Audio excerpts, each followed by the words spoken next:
Hey guys, what's up? How ya doing? I'm here to talk to you guys about the new episode of Dr. Stone New World on part 2, which is on episode 8 or episode 19 of the New World of Dr. Stone New World in total number, you know? So if anything else, let's just get this started. The first thing that the freaking episode starts off is playing a long recap of what happened, and Senku and Ibara face against each other, and of course, it looked like Senku seemed to have the advantage against him, but not entirely. Let's get back to the backstory or past of how Senku survived, you know? Eventually, because of everyone staying a certain distance with hand length or something and putting up a signal of a hand or something like that, Senku knows that he has to, time the moment he is about to be petrified with the unpetrification juice or water or whatever you want to call it, the revival fluid, in order to hit him, and then he'll be unpetrified. He timed it right because he was very good at it, no doubt about it. But that aside, yeah. Although I will tell you this, that even though Senku did have a certain advantage against Ibara, he stands no chance against Ibara, who is much more wiser and much more stronger, and he was actually a warrior back then before he turned into this crude piece of filth, whatever you want to call it, you know? Eventually, Senku leads him to a location that will give him and Ryusei the advantage. While Senku was running away, he does throw a revival flare onto Ryusei to help him out, you know?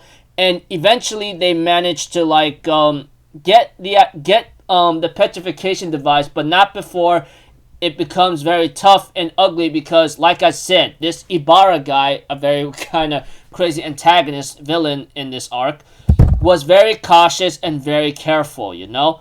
Although, it did cost Ryusei to become stone again, Ryusei managed to connect a microphone talking device to that petrification device, and Senku therefore says, okay, let's do this, you know? Let's go for it. And then he says, this amount of meters in 1 second whatsoever, I don't care. And then Ibara therefore gets turned to stone. So pretty much, even though Ryusei sacrificed himself to become a stone, he managed to put a that microphone communication device onto that thing where Senku could make the announcement and petrifies freaking Ibara whatsoever, you know, and so forth. And we had to it, although Senku was successful, it did cost him a lot. His friends are turned to stone, Ryusei is turned to stone, every islander on there is turned to stone, you know, you get the idea. And Senku remembers the time of how he was spent alone for a very long time, you know, etc. Not to mention the damage on his arm, you know. I hope he finds a way to bandage himself up or have some revival fluid left because he's going to need a lot of help. And I mean a lot of help. So, looks like to me, although they won the war, Senku's by himself and he gets a communication of what's going on, asking, hey, everything okay? You know, that kind of thing. Etc. You know, and so forth. Is everything okay? Nah, he says, I'm not alone this time, you know, that kind of thing, and so forth.